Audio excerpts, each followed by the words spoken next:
Hello. Welcome to this Skeleton Key 2026 program, and hereby we will beginning the economy part of the schedule and the syllabus. My particular intention with respect to having recording this session was to give you a brief idea and orientation about the economy part of the syllabus. Since I have realized that this part doesn't have a single particular source, and there are numerous queries with respect to people on how to handle it. Most of the people, what they tend to do is they tend to actually focus too much on the current aspect of it and miss out on what the basic understanding, basic concepts are, and uh, and that actually leads to lower uh, correct percentage of the questions that they get. Secondly, I have faced a bit of conundrum, a bit of like confusion with respect to how to proceed with it. Not in terms of the fact that like with respect to clarity of the subject, but with respect to the pedagogy that I needed to inculcate in the session. Many of the candidates have actually approached me saying that they are quite a bit like confused on how to proceed with the economy. And my experience from the AMAC part of the syllabus is that if we can give something which is a one stop solution, even though it takes a bit of more time, then we are ready to do it. The same is case with the economy also. In AMAC, you may have realized that we have actually made it a one-stop solution, and you don't need to go beyond whatever handouts and whatever explanations that we had in class for anything. You may see them from the PYQs. You may see them from the like other uh, exam PYQs on on the extent to which we have covered this, and that has led to a bit of like extending beyond our schedule to go into such details. So to tell you very honestly, in the beginning of the session uh, of the like skeleton key, we were thinking of covering a part with ourselves and leaving a bit to you to actually go back and study from your own original source. But since number of candidates have actually reached out to us and they said that like our explanations, our pedagogy, our discussions are quite better than whatever that exists elsewhere, so they want to have such explanations more. So there is a significant departure from our polity and modern history approach, whereby we try to leave a bit of understanding, a bit of facts to you, since there were standard books present in. But with respect to syllabus like AMAC or the economy, there isn't any single standard source by which you can actually rely on, which you can actually rely on. So with the feedback and with the motivation that subscribers actually provided us, we have realized that even though if it takes a bit of more time than whatever is allocated to that particular session or that particular area in the schedule, we can extend that time, but we need to deliver whatever is the best, and we need to deliver whatever is like the makes it a one stop solution.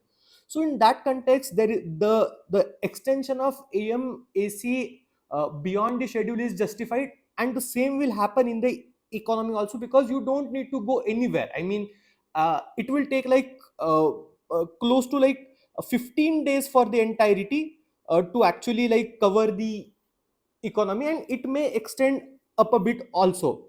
But to ensure that you are on a path, we are running science and tech sessions side by side, because like so that you will not be able to extending your first revision itself to the uh, mm, deep into April, but you can prepare two subjects side by side so that you can cover them both, and the entire schedule is on the place. But it's just that it's an internal adjustment between the subjects to make greatest use and the best use of whatever the our deliverables are, and to actually make you realize that the pedagogy that we are following is actually like unreplaceable. uh, the context behind the such different approach from that was also in AMAC and is also in economy is that there is a no single source which is associated with these subjects. uh, the sources which exist, they tend to be very bulky and they have more than one sources, and also they are too much information centric. And if you would be knowing that from the PYQs and from your experiences also, even though they ask a bit of information, but the information can actually be eliminated uh, or held to the test of truthfulness if you have a bit of understanding and knowledge. The primary basis for this is the question in 2025 about the finance commission, whereby there were three statements and three data were given in. But if you would have the understanding that how much is the devolution that takes place from the center to state, then you can eliminate that sentence and arrive at the answer. So too much of information is very damaging, and that doesn't serve the purpose of solving the question. And the bulky nature is, of course, you would know that people tend to rely too much on the information, so they tend to make the source itself bulky, and while doing so they actually lost the entire purpose of how the subject is oriented and what the basis of PYQs are. Second and foremost thing is, those who actually study or teach economics, they fail to differentiate between the GS3 eco and prelims economics. If some of you who are subscribers of our skeleton key, they would be knowing that GS3 eco is quite different. I myself covers GS3 eco there, and you can understand from the SIP sessions also that the way I cover GS3 eco is covered by none other in the market.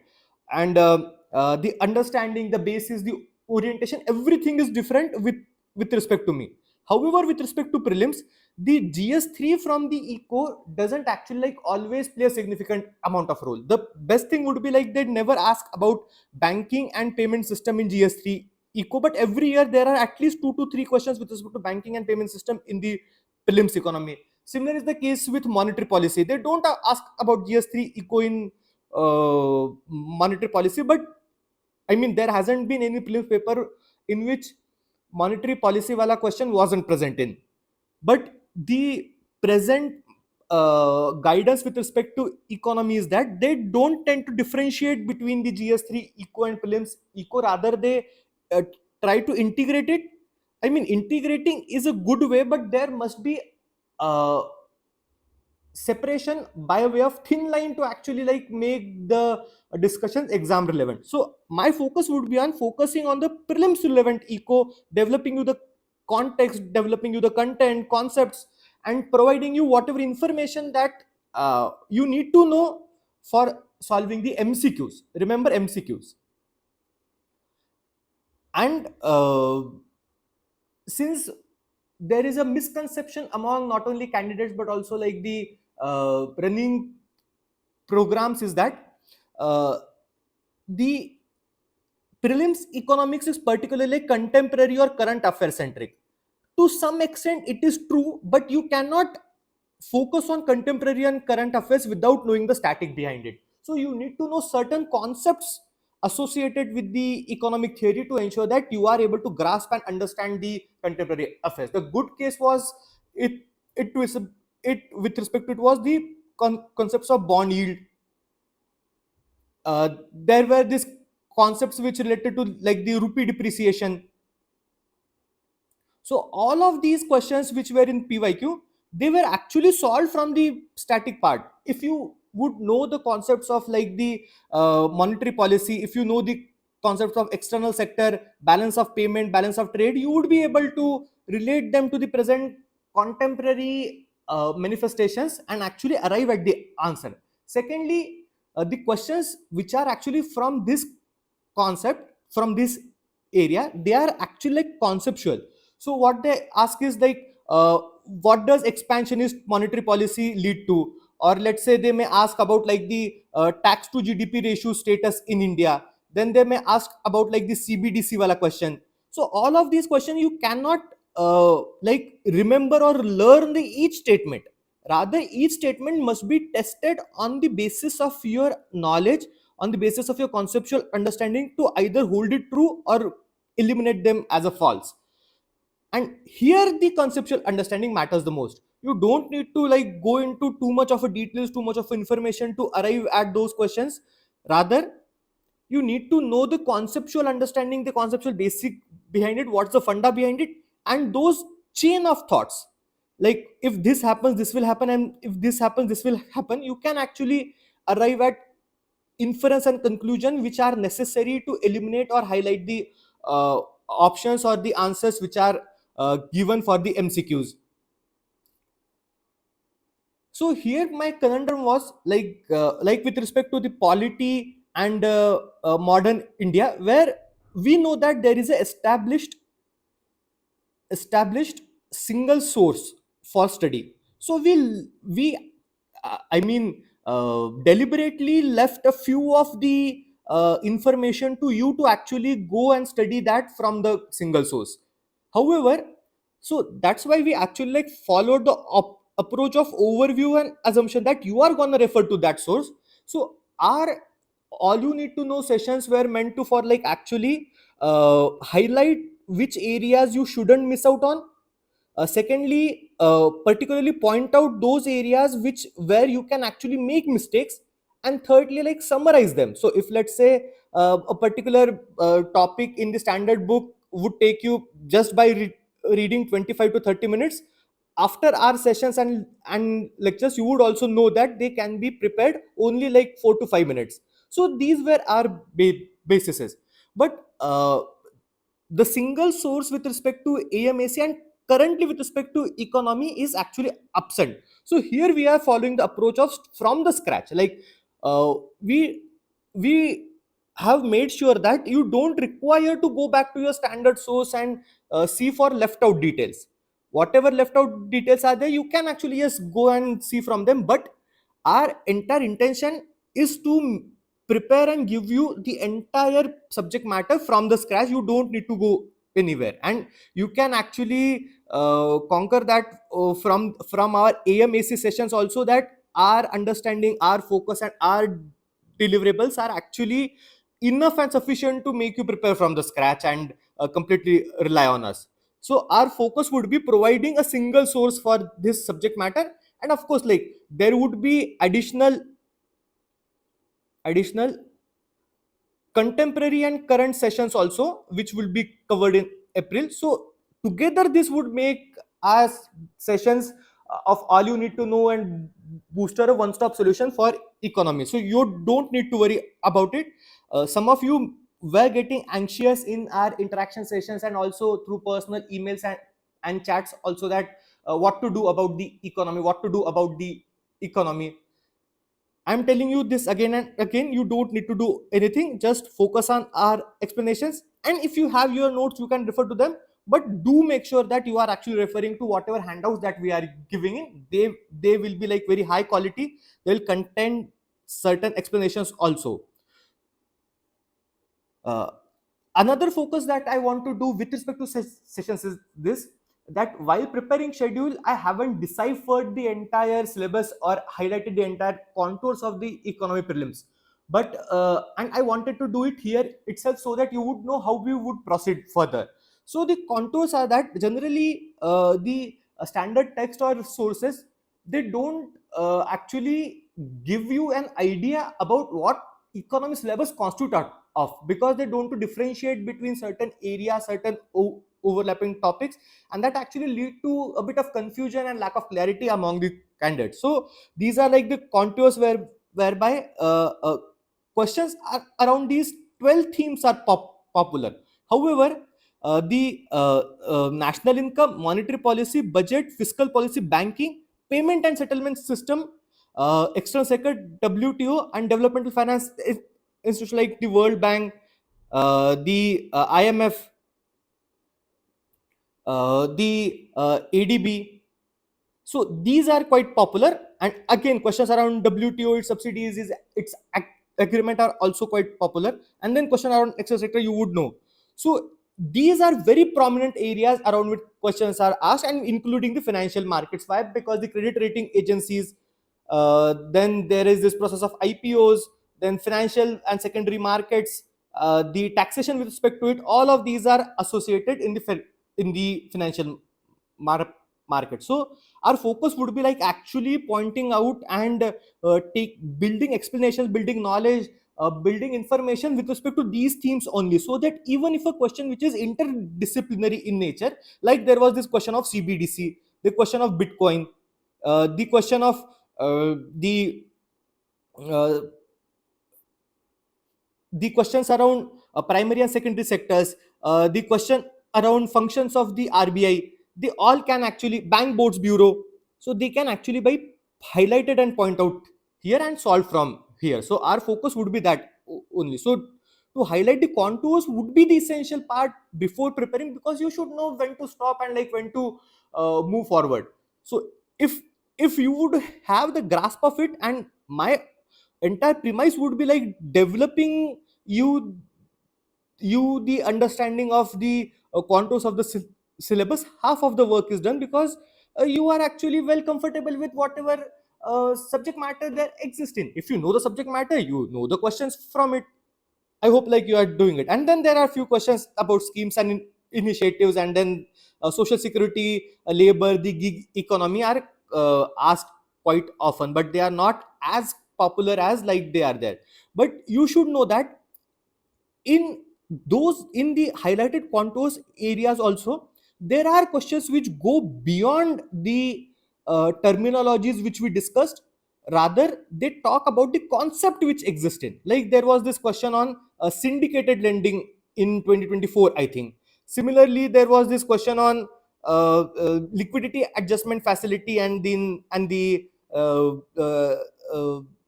GSEX.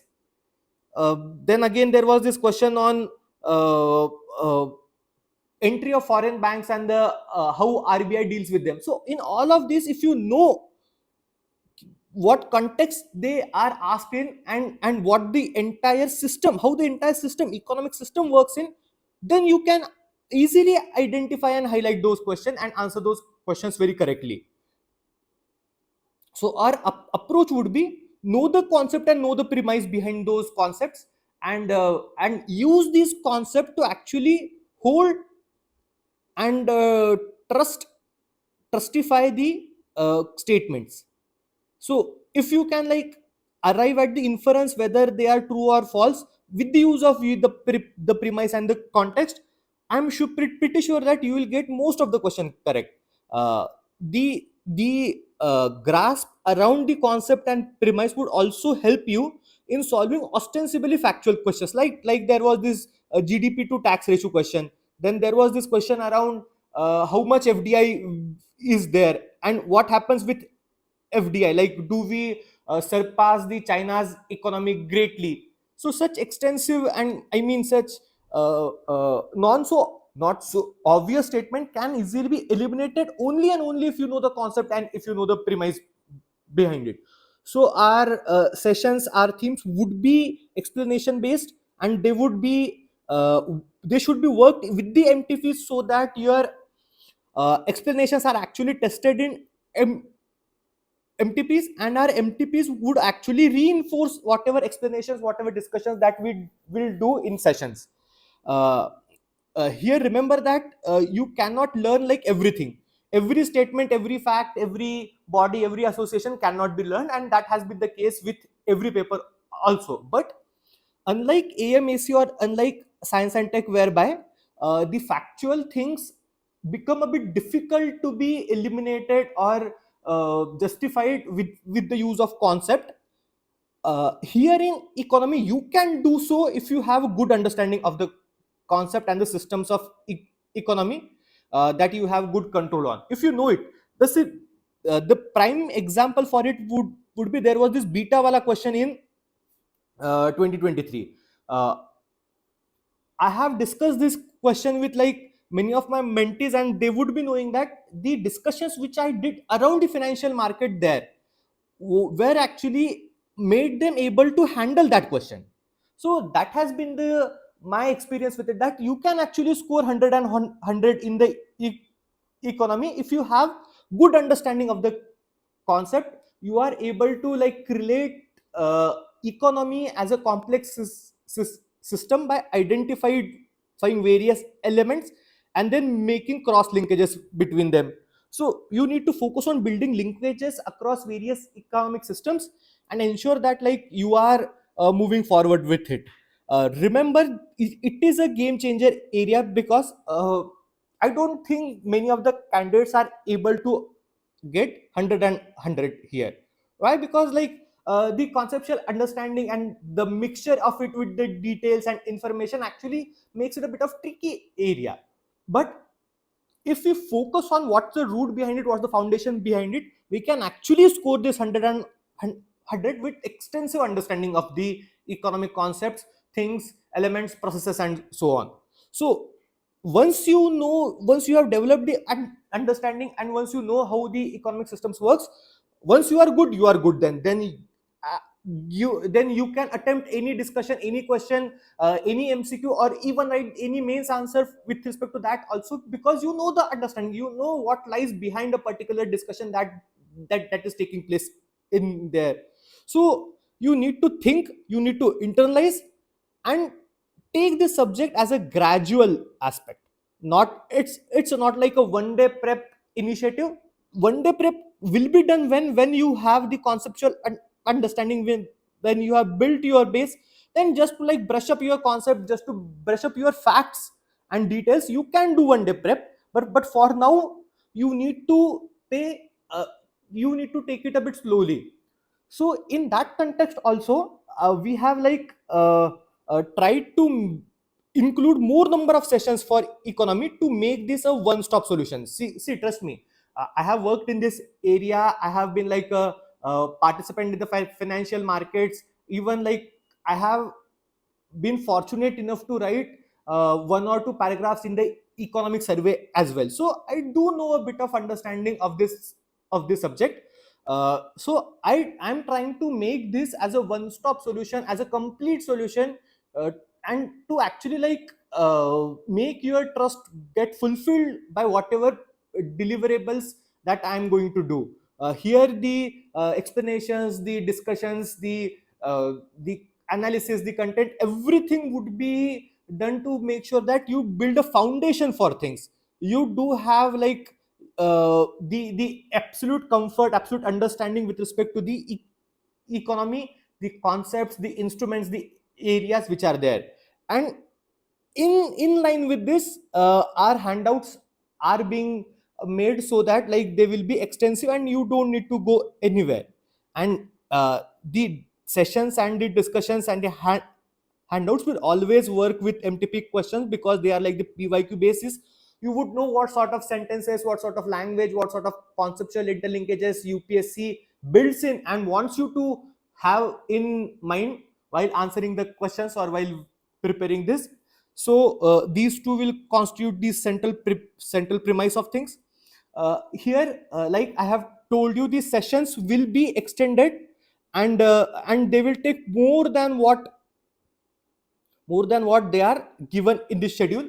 Actually, I'll tell you something. I have already recorded few, like 3 sessions till now with respect to economy.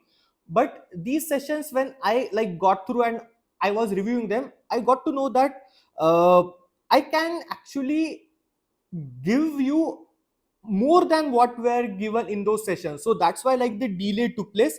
I reconstructed, re-established, and reorientated the entire session strategy to make this one-stop solution, because these 3 sessions were actually they were also in detail, but they weren't as detailed as what i'm I have planned right now. And here there would always be like a sense of missing out on something. But I have tried to make sure that there wouldn't be any of such feeling in these sessions, in these discussions. And also there were these questions around uh, will this lead to extension of our program beyond whatever deadline that we have uh, given in.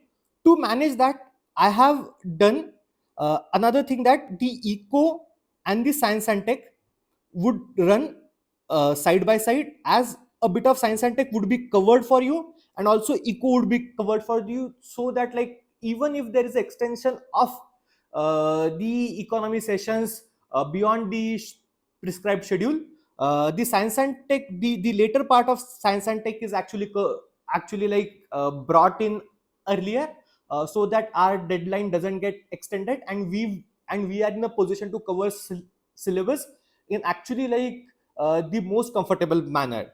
I hope, this approach of mine of increasing number of session, making it more extensive, adding details, and making it like a one stop solution is justifiable. And see, we at NFU are quite desperate for you to clear the prelims, and since you have relied on us, and most of us, you are actually thankful for us also, for giving you the direction, the details, and whatever handouts and MTP pedagogy that we have, uh, to actually extend that confidence, to extend our reliability. I took this call of increasing number of sessions, making them more extensive, ensuring that none of the information, none of the affair, it gets left out, and you would be in absolutely thorough comfort after the conclusion of those sessions with respect to the entire economy aspect of it. So your confusion, your the questions would entirely be done away, and you will be actually in absolute command to score the 100 and 100.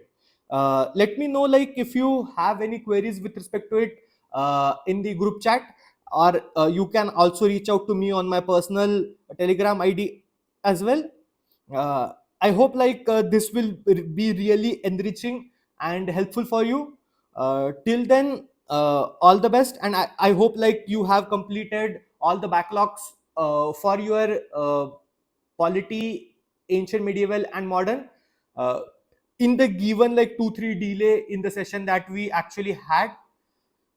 If you, even if you hadn't, please don't leave any backlog behind, because economy will be quite intensive in the understanding and in the session aspect. So be prepared for it. Until then, all the best, and Jai Hind.